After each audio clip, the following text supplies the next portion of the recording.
I have a buddy named Ray Briers, and he owns a company called The Pipe Yard Inc., INC.com.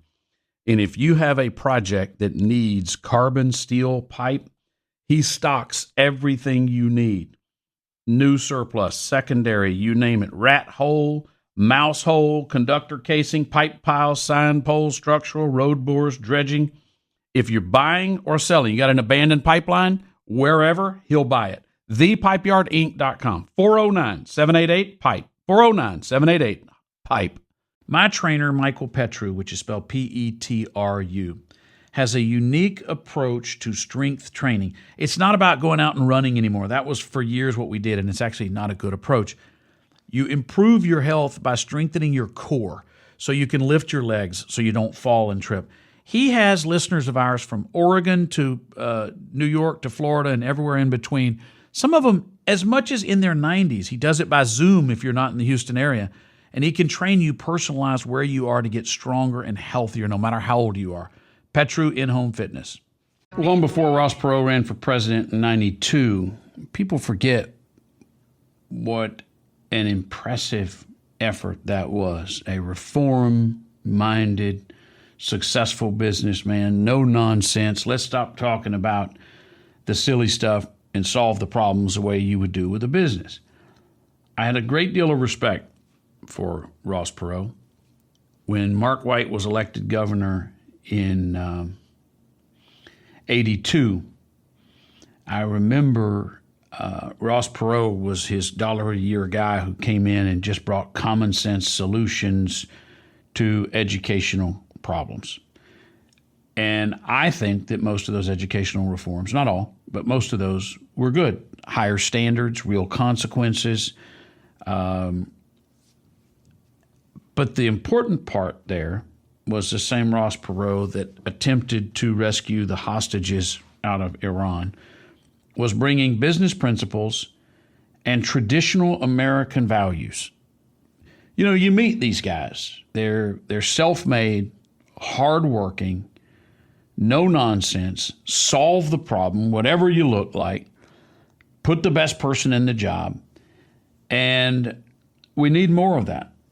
So a fellow named Joe Penland, I first met at Chris's funeral, and he drove over to Orange. We shook hands. We talked for a minute.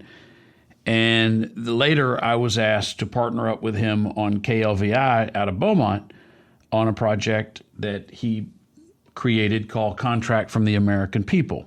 And the idea was these candidates are all saying exactly what you want to hear, but there's no real commitment to do the things that matter, to focus on the issues that matter and not the identity politics.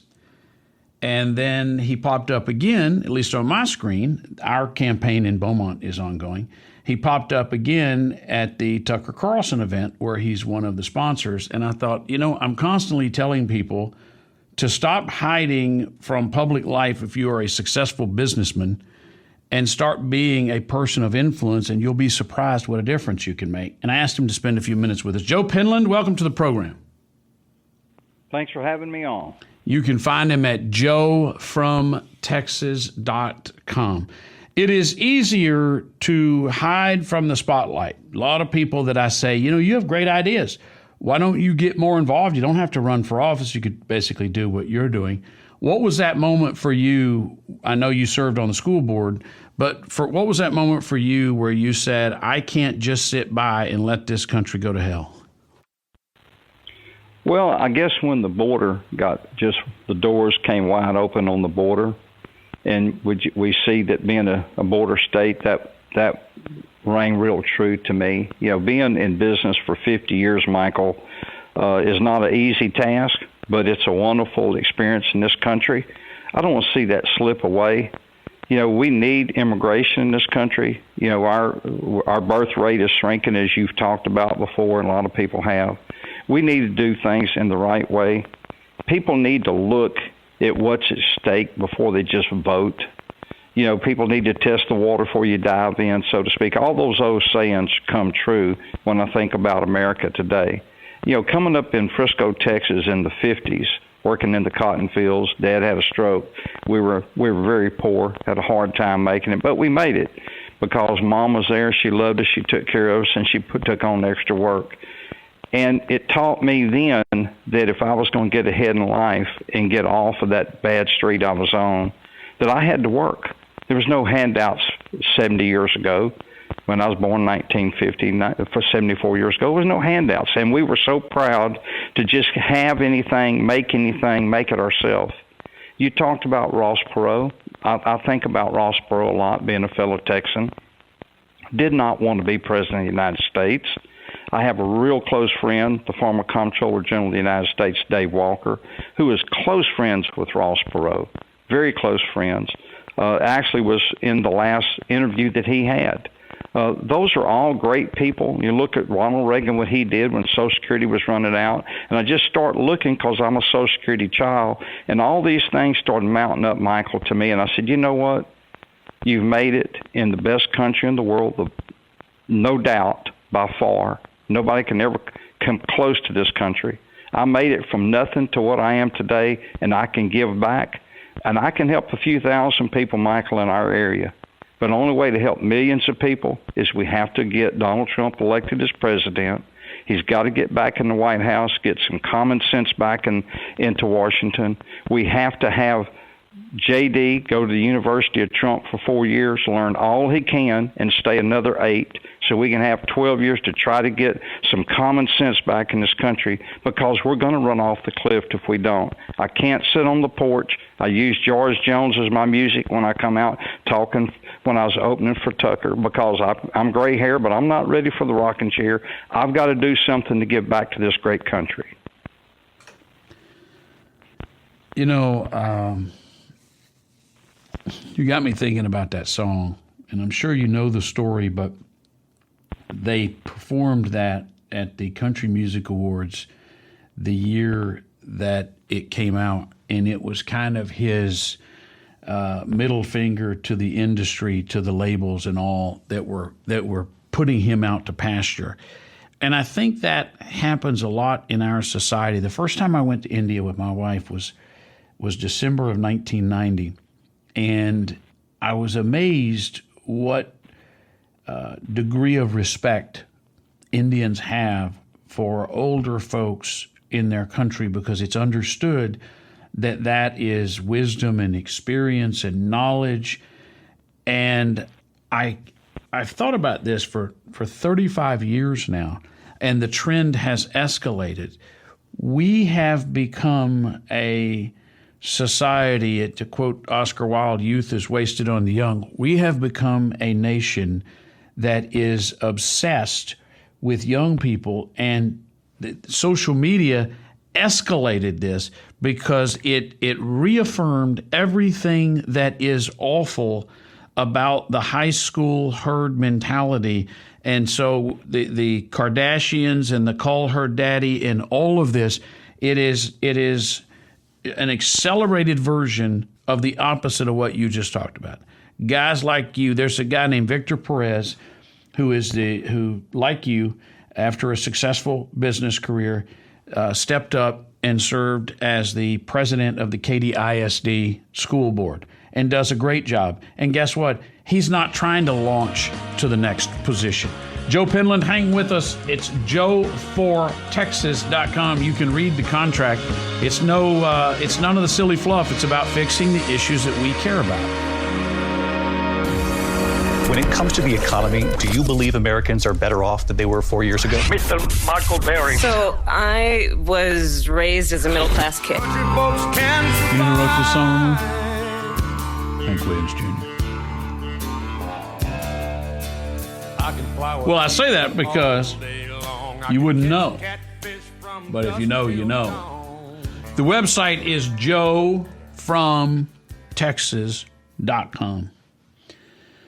We do a little duo campaign for Beaumont that we recorded to ask people to go to the website, read it, and if it's something you support, spread the message. It's called The Contract from the American People. Joe, what was the idea behind that?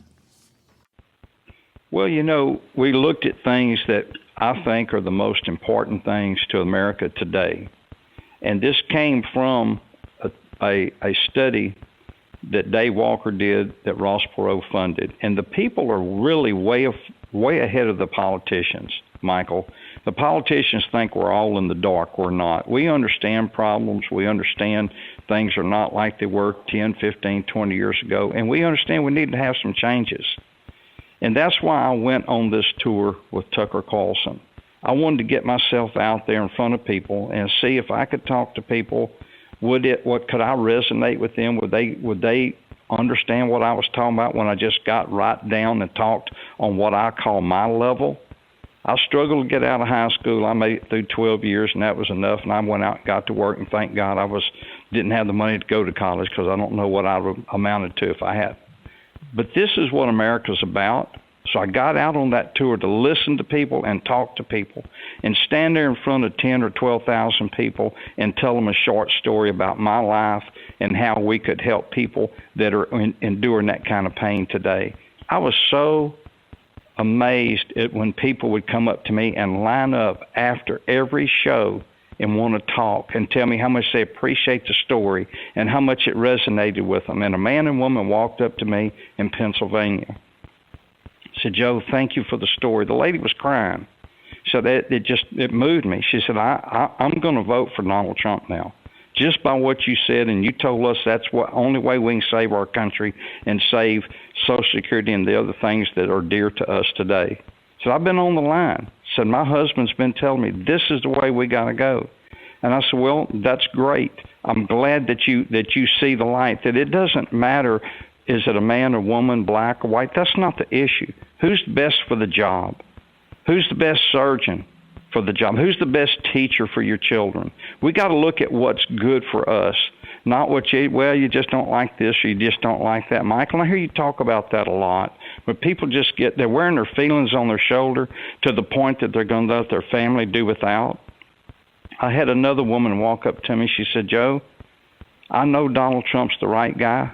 There's no two ways about it. I know he's the business guy, and he's who we need to lead this country. But I can't warm up to him. I said, well, ma'am, let me ask you this. Do you dislike Trump more than you love your family or this country? She said, absolutely not. I said, then you've answered your own question. We need to do what's right for America. Time is running out. Social Security will go broke in less than 9 years, and there's 70 million of you, when I was looking at her, talking to her, on Social Security. She said, I'm on Social Security. I said, can you stand a 25% cut, ma'am? She said, no, I'm barely making it now. Is that what this is all about? I said, yes, ma'am, it is. We have to save the economy. We got national security problems today. There's a lot of hot buttons across this country today that the politicians like to fester up on. Two things we have to always stay steadfast on is our national security and our finances. And the only way we can have a strong military is strong finances. We're borrowing money from China, Japan, foreign countries. China is aligning herself with Russia and Iran. I mean, we're really on the brink of going over the cliff. We farmed out our national security by not drilling in this country. If there was a blueprint, Michael, on how to destroy the greatest country in the world, they're reading it on Pennsylvania Avenue right now. And I hope right now that there's not just another version of it laying on the desk for her to read. We have got to change who lives in the White House, or this country is in a lot of trouble. I'm not just blowing a lot of hot air and telling people to get scared and all that. You should have already been scared when your border got opened. You should have already been scared when they quit drilling this country. How are we going to win a war if we can't fuel our tanks and our military? I mean, we have completely lost our way in this country, and it's all because of Facebook and television and all this, and you hear this and you hear that. The truth is this. I wanted to talk to the American people, and the only way I could do it, to talk to thousands of people, was to go on this tour with Tucker Carlson. My CPA and lawyer told me the last thing, do not mention Donald Trump or J.D. Vance or anything about the election. You are a sponsor. If you say anything about that, you fund this yourself. First thing I've done is said something about Donald Trump. It was my platform, and I used it, and I'm so happy I did. I met a lot of great people, a lot of great Americans. They're just like me and you, and your mom and dad. They know what's best for this country, and they love this country, and they're scared. They're all scared right now. They are, and I think it is when people are down, when things get bad. Alcoholics know this. Gambling addicts know this. People that get so fat they can't leave the bed know this. Sometimes things have to get so bad before people are moved to action. And my hope is we have reached that point, because they can also go so far that you can't fix it. And this is a mess. Deporting these people, dealing with the problems we've inherited, the problems with our criminal justice system, the people that are in place, it's going to be a real mess. It is going to be an absolute mess to deal with. An absolute mess. Joe, tell folks, I've got about a minute and a half. Tell folks your business career and your life career, your school board, and how you ended up here. I think it's a good story. Well, we started out in Frisco, Texas. My dad, you mentioned it a while ago, not about him, but he was an alcoholic. He had a stroke in 1957. 2 weeks later, we didn't have enough to eat. My mom took in laundry and did the very best she could, and we took odd jobs. And a little bit later, he passed away. We got a Social Security check that helped us. My older brother went in the Navy, so his got cut out. My next brother went in the Army, his got cut out. It was just me and John and Mama. But we made it. The day after this election will be November the 6th. That'd be 60 years he's been passed away. I'll go out there and visit with him and Mom, and I'll let them know that I did everything I could to try to make sure that we got the right man back in the White House to save this great country. My dad was in the war. A lot of people, you go out to the cemetery and you look out there at the little flags on Veterans Day, all those people didn't lose their life in the war or lose a hand or a foot, but they were all willing to do that for me and you to sit here today. I don't take that lightly. I know this is my calling. I am going to help America. I cannot help enough Americans here. I've got to get up to Washington and see if I can have some influence there. If I can, that'd be great. If I can't, I'll die trying. That's what I'm going to do. I love this country. I love the country that have let me build a business here for 50 years. I've got employees, been with me 48, 46, 45 years.